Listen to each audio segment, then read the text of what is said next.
Haitian President Jovenel Moise was assassinated overnight amid an ongoing constitutional crisis in Haiti that erupted earlier this year over a disputed election. Haitian President Jovenel Moise is dead after armed intruders broke into his home overnight.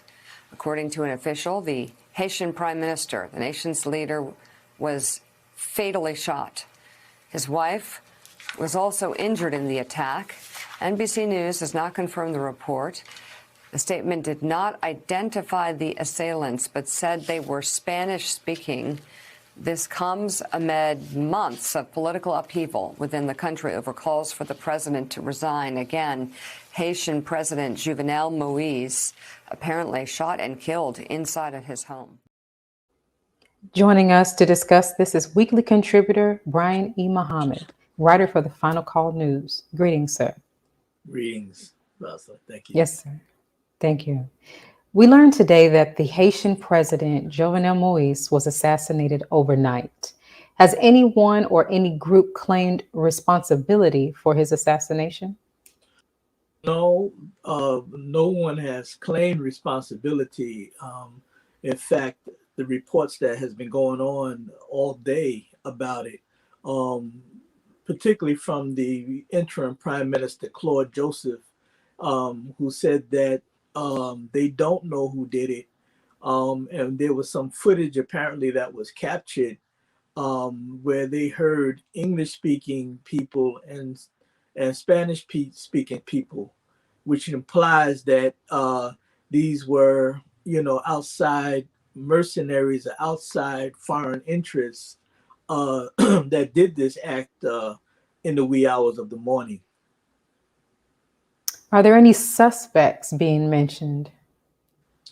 No, not yet. But, just this general description and the vow of the Haitian government that the perpetrators will be brought to justice, but it's very volatile. And, at this point, the various people that I've been speaking to throughout the day concerning this, it could be anybody. He has had problems with so many different elements and influences in the country that it's hard to tell right now, just from face value of who it could have been.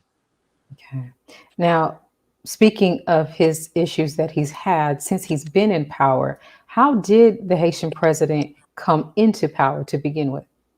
Well, he was elected in 2016 elections, and he actually 2015, I think it was, but he was elected, and of course these elections was disputed at the time, and in fact his coming into office was actually delayed for almost a year at the time, which kind of leads into the current, you mentioned in your opening, the constitutional dispute that's going on now.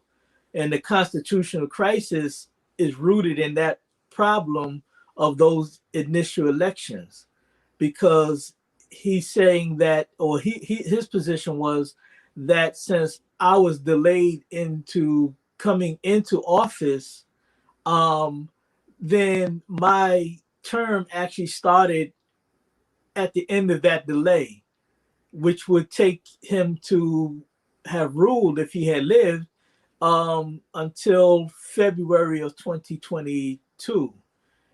But the argument against that is the elections that many people are saying was rigged and all of that. I don't know, but this is what they're saying. And if it was rigged, they're saying that you actually came to power at a time where your rule would have ended in February of this year. And that's where that constitutional crisis situation came into play that you mentioned. So what role has the United States and the United Nations played in the current crisis in Haiti? Well, these were two, especially the United States, was two of the main outside meddlers, particularly the United States, meddling in the affairs of Haitian governance, Haitian life, controlling the country of Haiti, along with certain powerful elites, what they call the bourgeoisie, in the country, and it was the United States. Now, this issue with the United States meddling actually started in the early 20th century, around 1915 or so. You know, the United Nations came in to play more so um, when the United States orchestrated the overthrow of Aristide, Bertrand Aristide, who was the Haitian priest who was in power in the early 90s, and the United States overthrew him. And it was in that crisis that the United Nations uh, came in and became like a security force for peace, so-called peace, so-called, when you're dealing with Mm. the United Nations, even so-called Right. peace in the country. And that's kind of where this dual problem of the United States and the UN in the affairs, the internal affairs of Haiti, really jumped off the way we see it happening today. And so, yeah, they have a lot to answer for, you Mm. know. And I just want to say this about the United Nations. They actually left the country recently, you know. So they're not on the ground there now in the way that they were. And people are calling for them to come back. There are elements calling for them to come back because of this assassination. Mm. But in Haiti, you got to be careful of who's doing the asking and why. Right. Now, how has the Biden administration responded to the Haitian crisis? Well, you know, the if you want to look at it from the standpoint of the United States government, in the last administration, you had a president who kind of was hands off in terms of the world stage. I mean, Trump, he really didn't want to be bogged down with this problem and that problem around the world, and he had this thing that he called America First, meaning I look out for me, you all handle your problems. Hmm. And then of course, you know, he was famous for calling Haiti and African nations and other Caribbean nations as Yeah. whole countries.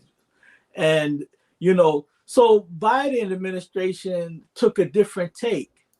They made a commitment that they will be more engaged in Haiti. But what does that mean?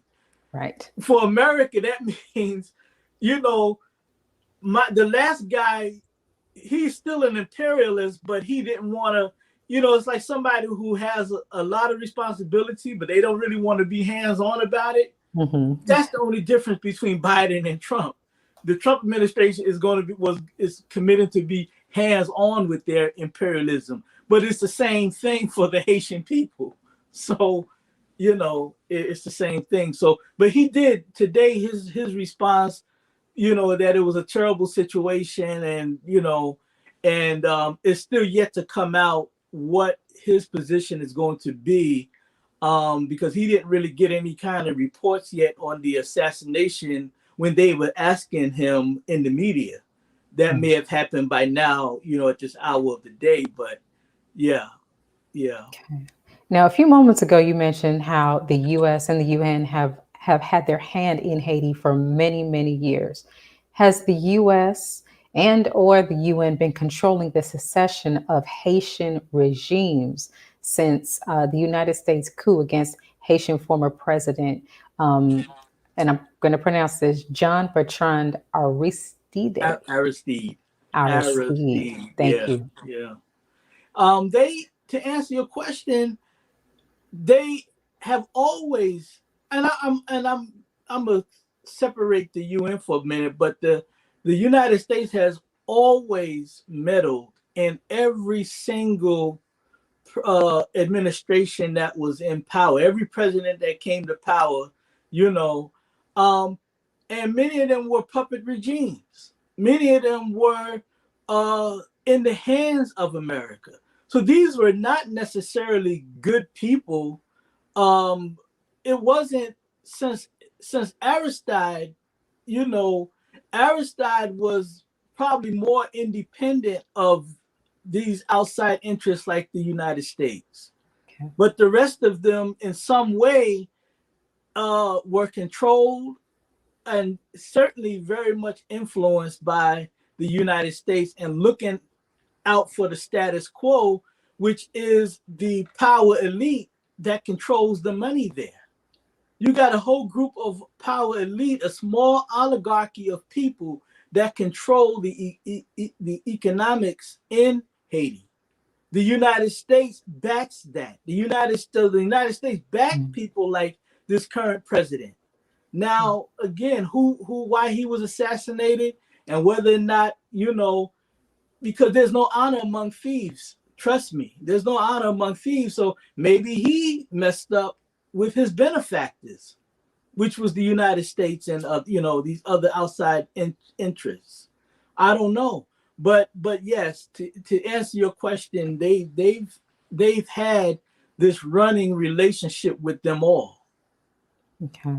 Now, very quickly, before we go to break, can you tell us, can President Moise's regime be compared in any way to the terror reign of the U.S. and France backed Duvalier family under Francois or Papa Doc, who ruled in Haiti?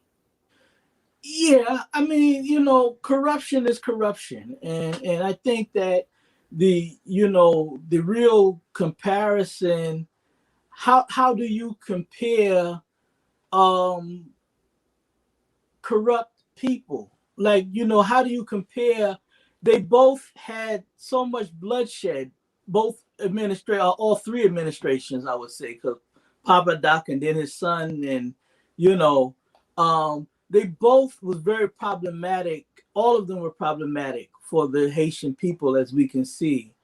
Um, I have to leave that to the analysts, the Haiti analysts, really to really say, where do we cross the T's and dot the I's, and and talk very specific in terms of comparisons. But they all were bad for the Haitian people. Okay. Let's pause for announcements from our sponsors. When we return, we'll bring back the discussion of this week's Final Call article, Intentional Blindness, Warmongering Keeps Feeding U.S. Downfall. We'll be right back. Be a part of the force that powers truth in journalism. Go to nnvnews.com/donate. Worldwide, 24 hours a day, 7 days a week. Download the Final Call radio app and take us everywhere. On your phone, on your computer, on your tablet, on Instagram, Facebook, and Twitter. You can also log on to finalcall.com and click the Listen Live button, or finalcallradio.com. Final Call Radio, the official voice of the Honorable Minister Louis Farrakhan and the Nation of Islam. Please share your thoughts with us in the comment section below. Follow us on social media at NNV News, and please subscribe to our YouTube channel at National Network View. I am Anissa Muhammad with nnvnews.com.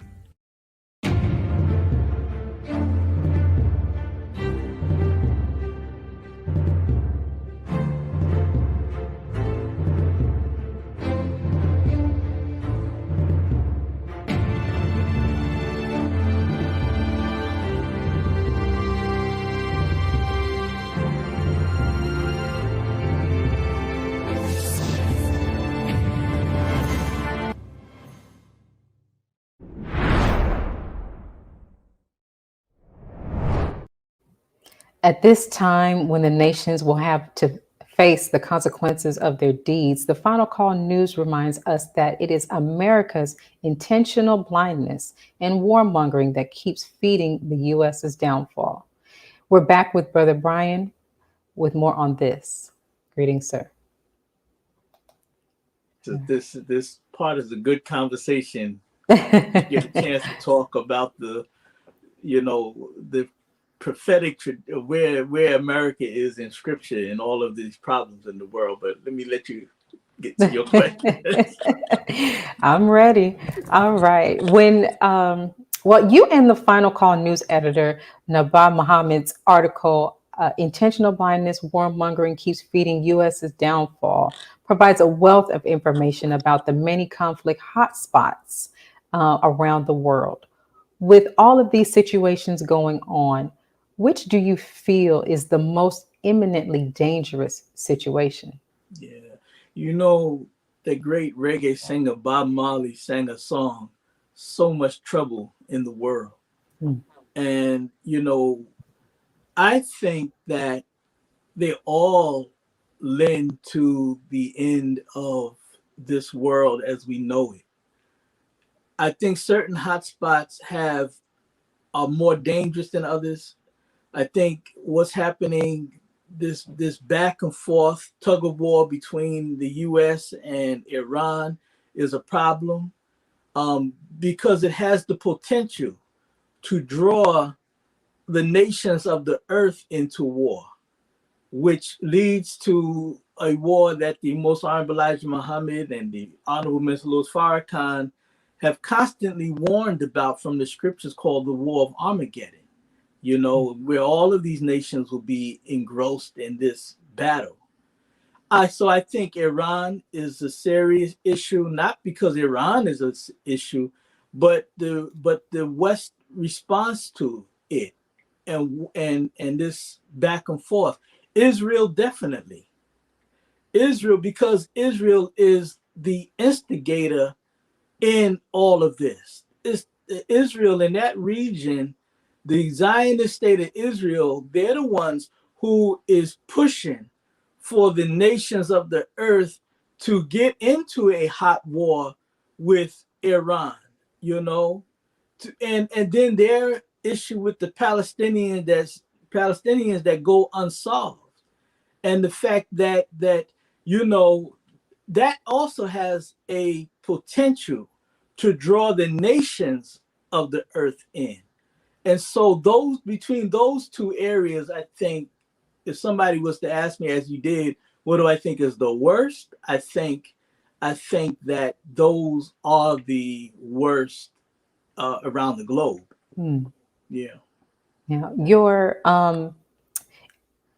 thoughts on this. Do you think we are living in the day of God's judgment? Yeah. We are taught by the Most Honorable Elijah Muhammad, and again, the Honorable Louis Farrakhan has been the chief warner in our midst today to talk about the time that we are in. And as many of you out there know, he has a lecture series called "The Time and What Must Be Done." To be successful in anything, you have to know what time. It has to be something that is on time, and you got to know what time it is. And so, yes, we're living in a time of judgment. We're living at a time of a change of worlds, an old world going out and a new world coming in. And it's the turmoil in that friction of an old world going out, where even though they know their end was coming, they're responding like we're just not going to go out like that. Mm. So you got this turmoil, and it looks like they want to fight God himself. But yes, we're living in a time of what we call divine judgment. As your Final Call news article states, at some point, the proverbial pot cooking, unjust U.S. foreign policy, and meddling in other nations must boil over. How will America fare as tension and conflict rise, simmer, subside, and then rise again? Well, they will lose friendship. Right now, there is dissatisfaction in all the quarters of the world against America because of what America has done. The United States just don't go and hurt governments that they are at odds with. they hurt the people of those governments through sanction regimes, through, through doing things that will hurt the masses of the people, in hopes that the people will rise up against their governments for change. But they are actually becoming more dissatisfied with America. But here's the thing. America is not going to be touched. I don't care if like what happened with 911, the unfortunate situation like that took place. No outside entity is going to destroy America or come in and do that and be successful. Because according to, and I'm just speaking from the standpoint of being a student of the Most Honorable Elijah Muhammad and Minister Louis Farrakhan, who taught that America is a preserved place for God to deal with. America is first on the list of all of the nations that God is going to sit down to establish his nation, a government of peace that we can all, a universal government of peace wherein we all can live in peace together. God is not going to set up a new nation to add to 196 cesspool of nations at the United Nations. We're not the 197. He coming to establish a kingdom wherein he will be the ruler, the king, the not one of a number of heads. There will be no more. They all will be removed and sat down. So yeah, this is where we're at right now. Mm-hmm. And President Joe Biden pledged to pull out of Afghanistan by September 11th, the anniversary of the 2001 attack on the World Trade Center in New York. How long has the U.S. been in Afghanistan, and what does this mean for America's role in that place in the region? Well, they've been there since 2001. And really give and take before that, because they were there backing what you call the Mujahideen fighters who were opposing the annexation of that land and the occupation of that land by the then Soviet Union. And of course, we know that the Mujahideen became Al-Qaeda. The leader of that, bin Laden, Osama bin Laden, was trained and financed by America at that time against the Soviets. And so if you want to hold someone responsible for these people, blame America. That was something made by America. Then they went back in after the Twin Towers went down on September 11th in 2001, I think it was, yeah. And they went into Afghanistan then, and they've been there ever since. This is the U.S. longest running war. So, but they, like, nobody has ever won a war in that area. That's historical fact. And America, the question that they're asking the military people now, did America accomplish what they went in to accomplish? In other words, did you win or did you lose? And the military people who've been answering this question is stuttering. If you won, you know you won.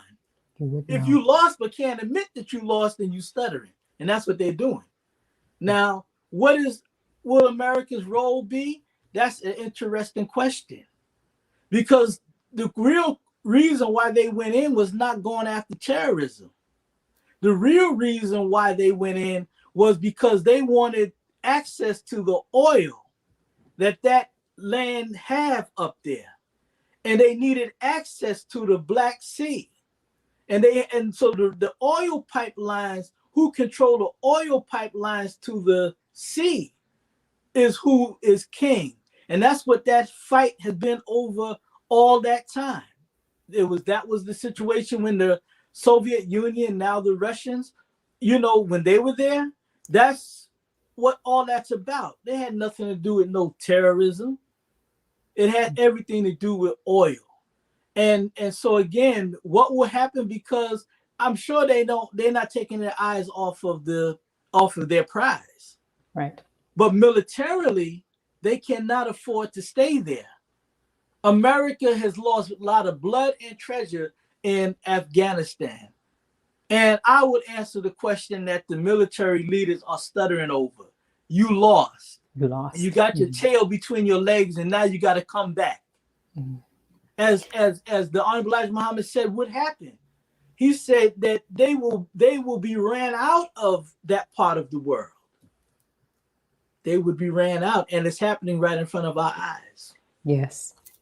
Now, the Honorable Minister Louis Farrakhan warned in a recent Final Call article that ultimately every oppressed people, every enslaved people, every people not free, find the way to become free. Everyone who takes the road of the oppressor, the enslaver, the exploiter is ultimately set down. Are we witnessing this now? Yes. That's why you see them losing all over the world. There is a universal cry, an intense universal cry for justice everywhere in the world, where people are rising up against their own tyrants. It's happening in Africa. It's happening in what they call the Middle East. It's happening in the Far East. Look at how they responded to the coup in Myanmar. Now where the military was successful in controlling and containing the people for many, many years when they rose up before. This last time that the military rose up, there were elements of the people that's beating the military back. I mean, they're responding in ways that they didn't respond before. Look at what happened after the killing of George Floyd. Yes. Look at the backlash against the security apparatus of this country called the police. This is a new day for the black man, and the black woman. This new generation is a generation that has no fear of the oppressor. Well, why is that? Because they're not experienced fighters in liberation. They didn't live in the 60s. That was their grandfather's time. That was, but now there's something in their heart. I believe that it is God himself is now in the heart of the people and is moving against his enemies. They're responding this way. So to answer your question, that's what we're looking at. Yes, sir. They're slipping. They cannot do it the way they used to do it. It just will not happen. Our young people are not going out like that. And I'm saying for our young people here in the United States and throughout the world, this current generation is like, hell no. That's right. Yes, sir. Let's pause for announcements one more time for our sponsors. When we return, we'll have more insight from NNV contributor Brian E. Muhammad. We'll be right back. Be a part of the force that powers truth in journalism. Your support helps to combat false media. Cash App NNV News. Asiatic Minds, online education, helping our children to discover their God-given skills, gifts, talents, and passion that will allow them to see their greatness as well as the greatness of our people. And upon discovering that greatness, infusing them with the desire to use it for the betterment of themselves, their families, our people, and the world. Classes begin September 1st. To enroll, visit AsiaticMinds.com. This is Sister Sajda Muhammad. We are proud to announce that the Sajda House commemorative Elijah coins are finally here. This priceless heirloom, made from recycled copper from the messenger's home, is now available at sajdahouse.com. Greetings from National Network View. This week's Final Call cover story headline reads, "Severe Weather Lashes America," As hurricanes struck the south and tornadoes hit the Midwest region, droughts strangle western states as the forces of nature and the destructive force of weather punishes the United States. The divine judgment of God is intensifying in the country. This FCM volume number 39 edition middle page article by the Honorable Minister Louis Farrakhan is entitled, God Has Come for the Black Man and Woman. To read more, subscribe to finalcalldigital.com and tune in to the all-new Final Call Radio. This is the nnvnews.com Final Call cover report.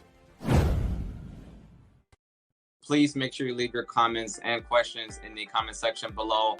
Follow us on Facebook, National Network View, and make sure to check us out on Twitter as well, National Network View. This is Sergio Gutierrez with National Network View, signing off.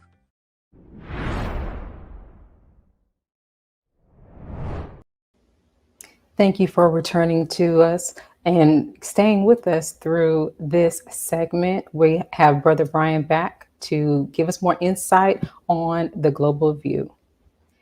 After excessive Israeli airstrikes in May killed nearly 300 Palestinians in the recent bombardment, will the U.S. finally restrict its military funding to Israel? That would be good news, but no, they won't. And in fact, the after this last skirmish in May, where over 300, or nearly rather 300 people, Palestinian men, women, and children died, and much property damage was done to Palestinian areas like Gaza and the West Bank. The United States turned around and offered or approved a arms sale to the tune of 200 and I had it in front of me. It was 200 and something $million. Now they already get $4 billion a year, as we know, of our taxpayer money. They are the biggest welfare recipients in the whole world, Israel. And that's just what they get from the United States. If we do the numbers that they get from other countries, I mean, it's just that much more.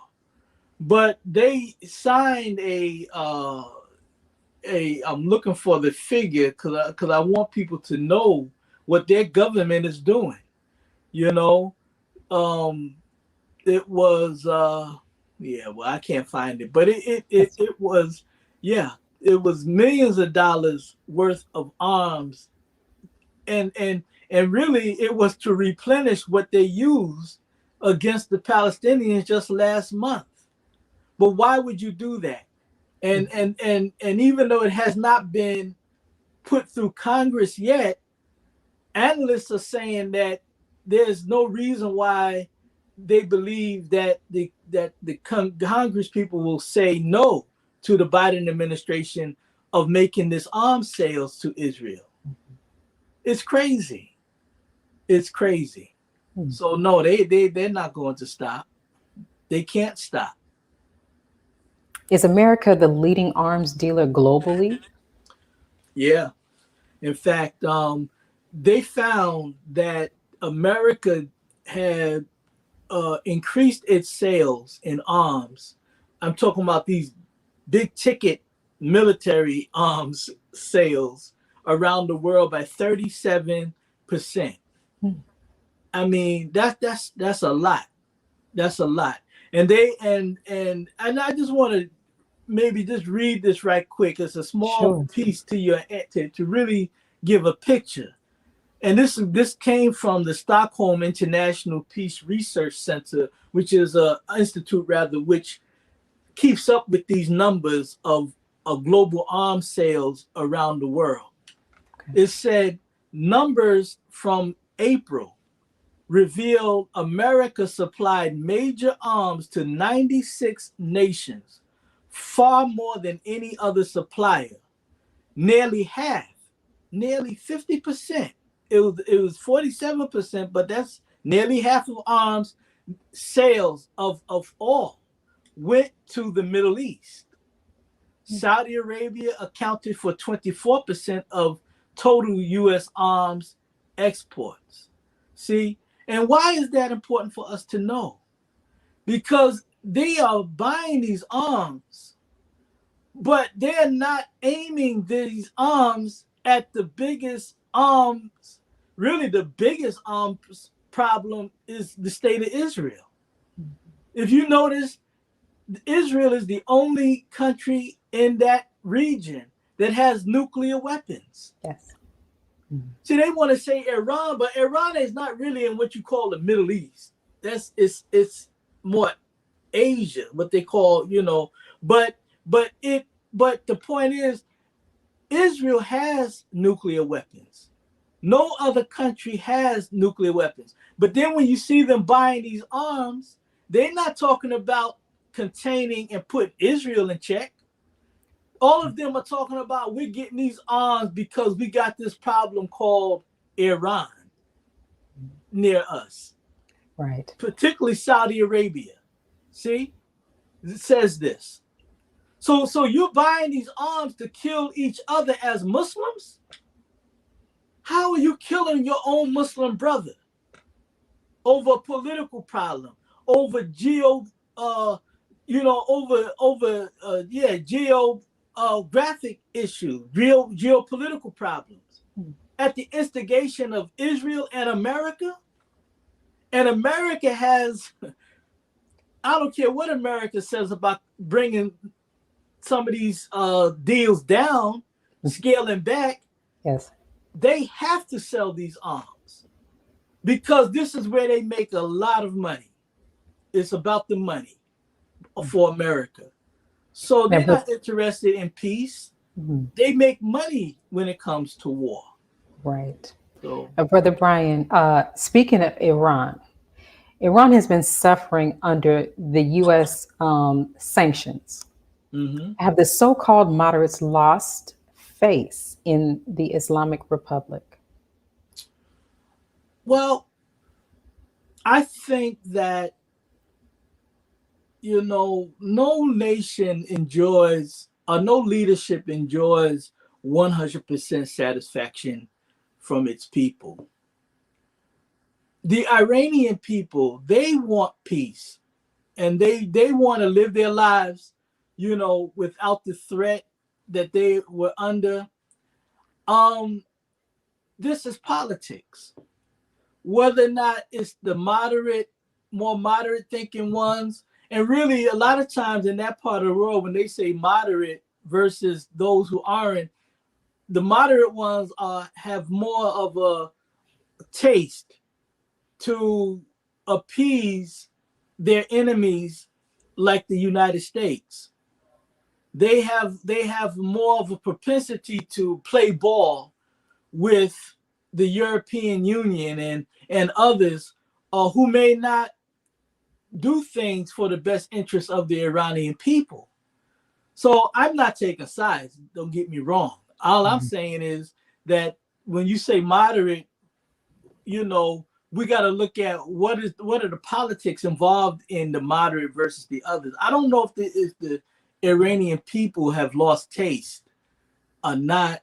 I think the people have always been consistent. I just want to live, right, raise my family in a sane environment, Right. Yeah.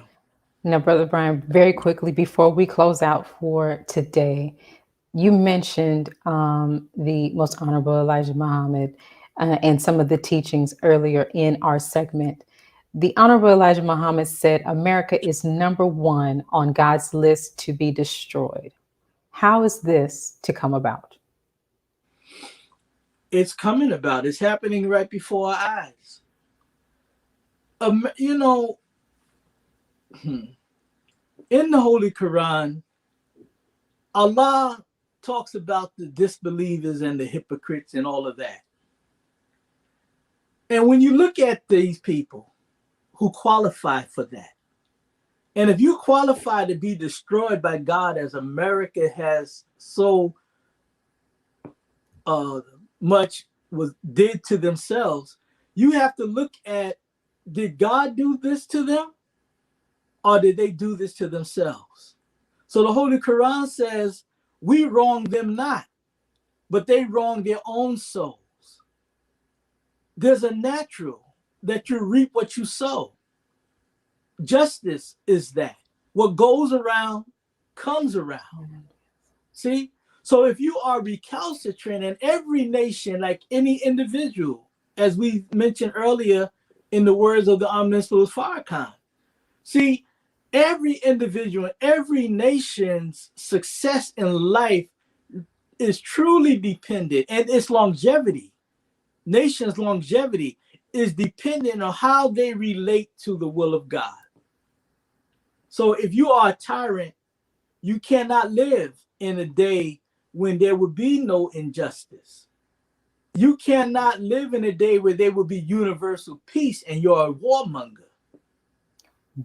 And so God warns them of this. And when they do these things precipitously, continuously do this, they put themselves outside the pale of the will of God.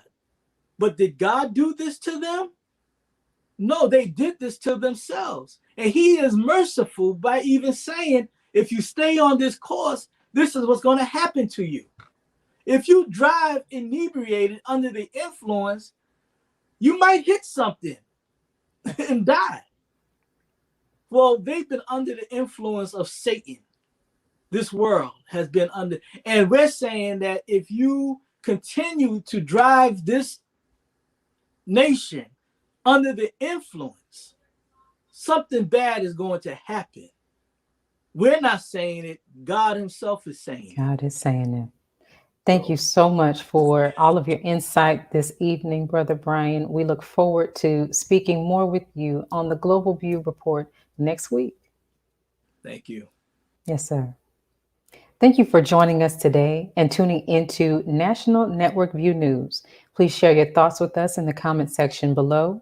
Follow us on social media at NNV News, and please subscribe to our YouTube channel, NNV News.